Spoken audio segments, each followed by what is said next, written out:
한때 울릉도는 꼭 한번 가봐야 할 섬이었습니다. 대한민국 동해 한가운데 육지에서 멀리 떨어진 그 섬. 비행기도 없고 배를 타야만 갈 수 있는 그 불편함이 오히려 울릉도를 특별하게 만들었습니다. 몇 시간의 뱃길을 건너 섬에 도착하는 순간 어디서도 볼 수 없는 그 풍경이 펼쳐졌습니다. 기암 절벽과 에메랄드빛 바다, 울창한 숲, 그리고 신선한 해산물. 여기가 대한민국이 맞나 싶은 풍경이었습니다. 성수기 포항항, 강릉항은 울릉도로 떠나는 관광객들로 새벽부터 붐볐습니다. 배표를 구하기 어려울 만큼 예약이 일찍 마감됐습니다. 관광버스가 줄지어 섬을 돌고 저동항 선착장은 사람들로 가득했습니다. 오징어 건어물을 파는 상점들이 활기를 띠고 민박과 펜션들은 빈방이 없었습니다. 그런데 지금 울릉도를 둘러싼 이야기들이 달라지고 있습니다. 관광객이 절반 가까이 줄었습니다. 여객선 운항이 줄었고 일부 항로에서는 운항 자체가 중단되는 상황이 벌어졌습니다. 섬 안의 상권이 침체됐습니다. 빈 가게들이 늘었습니다. 그리고 젊은 사람들이 떠나고 있습니다. 왜 사람들은 울릉도를 찾지 않게 되었을까요? 왜 섬은 점점 고립되어 가고 있을까요? 대한민국 지방 관광지에 무슨 일이 벌어지고 있는 걸까요? 오늘은 이 질문들에 답해드리겠습니다. 울릉도를 비판하거나 폄하하려는 게 아닙니다. 울릉도가 겪고 있는 변화를 통해 대한민국 지방과 섬 경제가 직면한 구조적 현실을 이야기하겠습니다. 사람이 떠나면 섬은 빠르게 고립됩니다. 그리고 그 고립이 얼마나 빠르고 무서운지를 울릉도가 보여주고 있습니다. 먼저 울릉도가 어떤 섬이었는지 그 전성기를 이야기해야 합니다. 여러분은 울릉도 가보신 적 있으십니까? 가보신 분들은 아실 겁니다. 배에서 내리는 순간의 그 기분을, 몇 시간을 바다 위에서 흔들리다가 도착한 섬에서 처음 보는 풍경, 가파르게 솟은 산과 절벽, 그 절벽 아래 투명하게 빛나는 바다. 어디를 봐도 초록이고 어디를 봐도 바다인 그 압도적인 자연. 잠시 숨이 멎을 것 같은 그 감각을요. 울릉도는 지질학적으로 독특한 섬입니다. 화산 활동으로 만들어진 섬이라 평지가 거의 없습니다. 도로를 내기도 어렵고 건물을 짓기도 어렵습니다. 대신 그 험준함이 만들어낸 자연 경관이 있습니다. 육지에서는 볼 수 없는 나리분지, 성인봉, 복례폭포, 해안을 따라 이어지는 도동항과 저동항의 풍경, 그리고 바다 위로 떠오르는 일출과 일몰. 관광 인프라가 갖춰지기 시작한 1990년대부터 울릉도로 향하는 사람들이 늘어났습니다. 교통이 발전하고 배편이 늘어나면서 접근성이 조금씩 나아졌습니다. 그리고 울릉도 여행을 다녀온 사람들의 입소문이 퍼지면서 살면서 한 번은 가봐야 할 곳이라는 이미지가 생겼습니다. 독도라는 상징도 울릉도의 위상을 높였습니다. 독도 관광은 울릉도를 통해서만 가능했습니다. 독도가 대한민국 영토의 상징으로 국민들에게 의미 있는 곳이 되면서 독도를 보겠다는 사람들이 울릉도를 찾았습니다. 독도 입도 허가가 나는 날이면 선착장이 특히 붐볐습니다. 오징어는 울릉도의 또 다른 얼굴이었습니다. 밤이 되면 오징어잡이 배들이 불을 밝히고 나갔습니다. 수평선에 줄지어 선 그 불빛들이 장관을 이뤘습니다. 이른 아침 항구에 나가면 갓 잡아온 오징어들이 질비했습니다. 이 신선함과 현장감이 관광의 일부였습니다. 울릉도는 대한민국 대표 관광섬이었습니다. 여름 성수기가 되면 포항에서, 강릉에서, 묵호에서 출발하는 여객선마다 좌석이 꽉 찼습니다. 섬 안의 펜션과 민박은 예약이 빠르게 마감됐습니다. 건어물 가게에서는 오징어와 홍합이 날개 돋친 듯 팔렸습니다.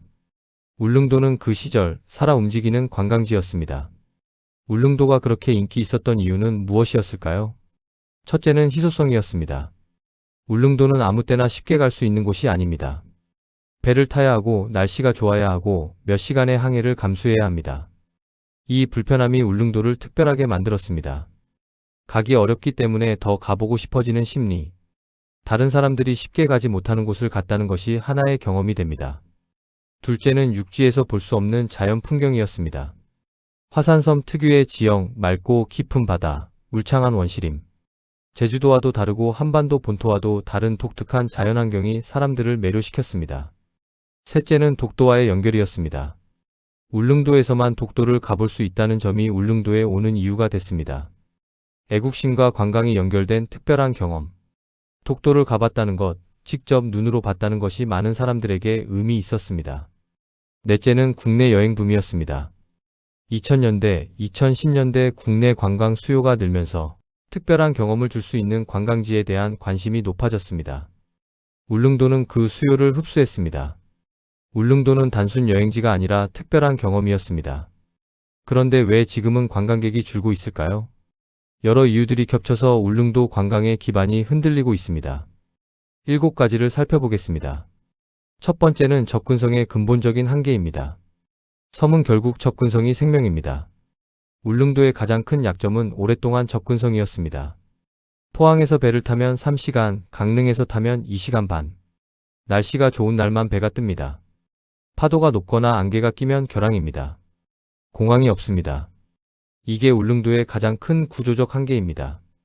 제주도는 육지에서 비행기로 1시간이면 갑니다. 울릉도는 배로 2시간, 3시간입니다. 그것도 날씨가 허락해야만 가능합니다. 공항을 만들려는 시도가 있었습니다. 울릉공항 건설 계획이 오랫동안 논의됐고 실제로 추진이 됐습니다. 하지만 험준한 지형과 기술적 어려움, 예산 문제 등이 겹치면서 진행이 느렸습니다. 소형 비행기가 뜰 수 있는 공항이 생기면 울릉도 관광에 큰 변화가 올 수 있지만 그 변화가 언제 현실이 될지는 불확실합니다. 두 번째는 날씨와 결항의 문제입니다. 울릉도 여행의 가장 큰 변수는 날씨입니다. 동해의 기상은 변화가 심합니다. 출발할 때 날씨가 좋아도 돌아올 때 배가 못 뜨는 경우가 있습니다.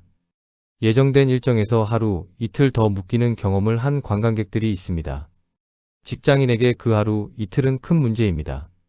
항공편이라면 최소한 운행 여부를 미리 알 수 있는데 배는 당일 기상 상황에 따라 결정되는 경우가 많습니다. 이 불확실성이 여행 계획 자체를 어렵게 만듭니다. 날씨 때문에 못 갈 수도 있어라는 리스크를 안고 숙박을 예약하고 휴가를 신청하는 것이 부담스럽습니다.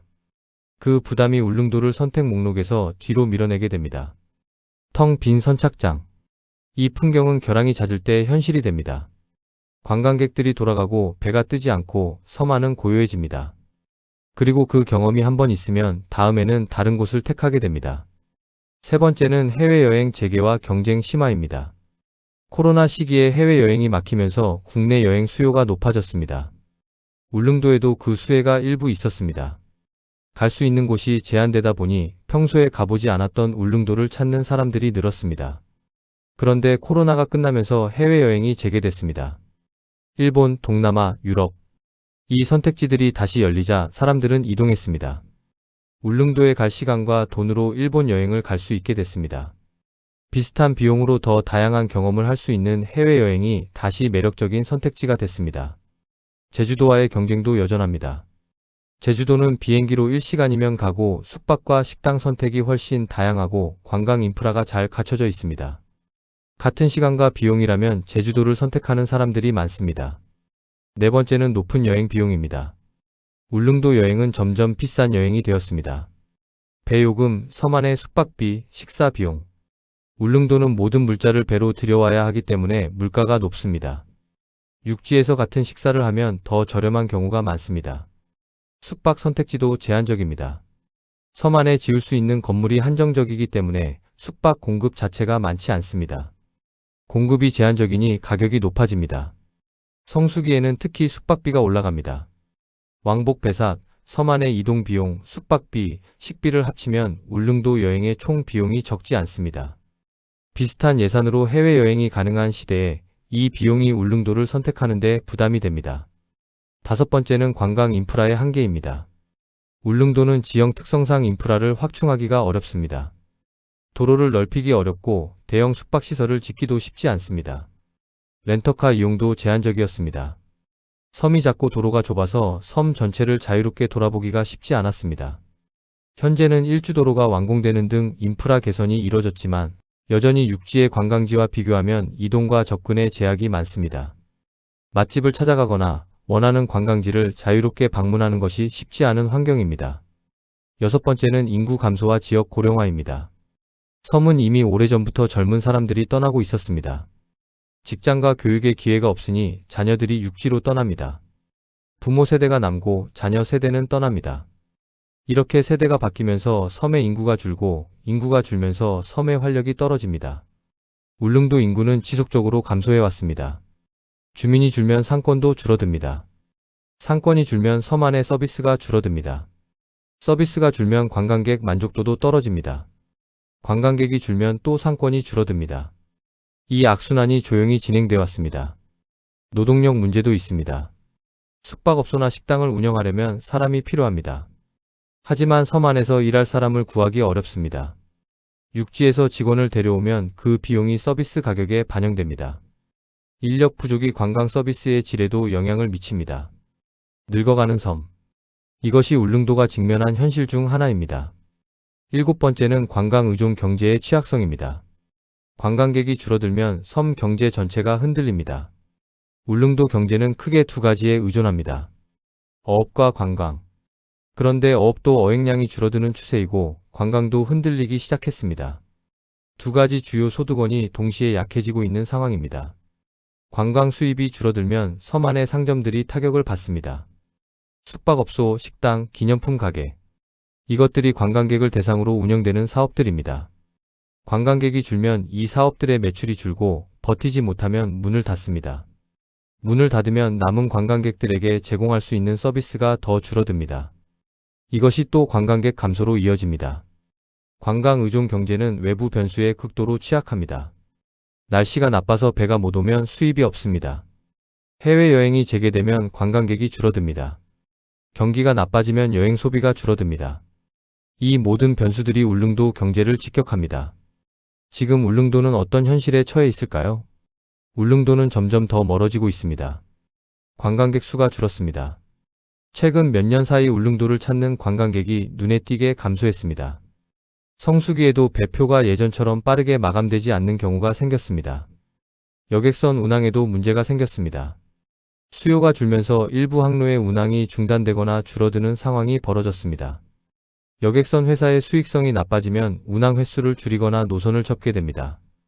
그러면 울릉도로 가는 방법이 더 줄어들고 접근이 더 어려워지고 관광객은 더 줄어듭니다. 섬 안의 상권도 조용해졌습니다. 문을 닫은 식당과 상점들이 생겼습니다. 한때 활기차던 저동항 선착장 주변이 예전만큼 북적이지 않습니다. 주민들도 어렵다고 말합니다. 이 모든 것들이 천천히 그러나 분명하게 진행되고 있습니다. 이것이 울릉도만의 이야기일까요? 사람이 떠나면 지역도 함께 늙어갑니다. 울릉도의 이야기는 대한민국 지방과 섬 경제가 공통적으로 직면한 문제를 보여주는 하나의 창입니다. 전국적으로 지방 소멸이 이야기됩니다. 인구가 수도권으로 집중되면서 지방 도시들과 농촌, 어촌이 인구를 잃고 있습니다. 학교가 폐교되고 병원이 사라지고 상권이 죽어갑니다. 그리고 서비스가 줄면 남아있는 사람들도 살기 불편해지고 결국 떠납니다. 이 악순환이 전국 각지에서 일어나고 있습니다. 섬은 이 문제가 더 극적으로 나타납니다.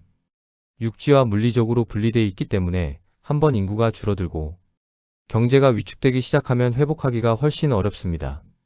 육지라면 옆 도시에서 사람들이 올 수 있지만 섬은 배를 타야만 옵니다. 관광만으로 지역 경제를 지탱하는 것에 한계도 보입니다. 관광은 외부 변수에 취약합니다. 날씨, 경기, 여행 트렌드. 이 모든 것이 관광 수요를 흔들 수 있습니다. 관광만으로 경제 기반을 삼는 지역은 이 변수들의 속수무책입니다. 앞으로 살아남는 관광지는 어떤 특징을 가질까요? 울릉도가 현재의 어려움을 넘어서려면 무엇이 필요할까요? 접근성 개선이 가장 시급합니다. 울릉공항이 완공되어 소형 항공편이 취항하면 상황이 달라질 수 있습니다. 비행기로 갈 수 있게 되면 날씨 변수가 줄어들고 이동 시간이 크게 줄어듭니다. 접근성이 개선되는 것이 울릉도 관광 회복의 가장 핵심적인 조건입니다. 하루 이틀 방문하는 관광에서 체류형 관광으로의 전환도 필요합니다. 빠르게 보고 떠나는 것이 아니라 며칠을 머물며 섬의 일상과 자연을 느끼는 여행 방식. 이런 여행객들은 더 많은 소비를 하고 더 깊은 경험을 남깁니다. 이를 위해서는 체류에 적합한 프로그램과 시설이 필요합니다. 차별화된 콘텐츠도 중요합니다. 울릉도만의 특별한 경험. 어디서나 할 수 있는 것이 아니라 울릉도에 가야만 할 수 있는 것. 해녀 체험, 오징어잡이 체험, 울릉도 고유의 생태 탐방, 독도를 배경으로 한 역사 교육 프로그램.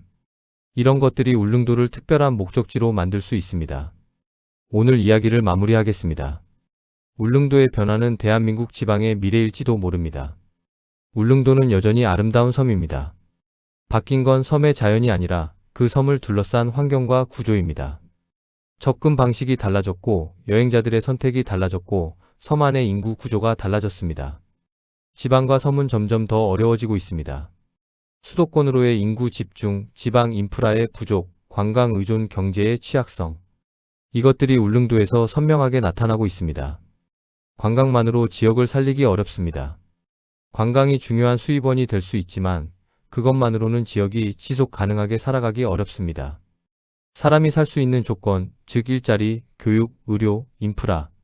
이것들이 갖춰져야 사람이 남고 사람이 남아야 지역이 유지됩니다. 결국 사람과 인프라가 중요합니다. 아름다운 자연도 독특한 문화도 사람이 없으면 유지될 수 없습니다.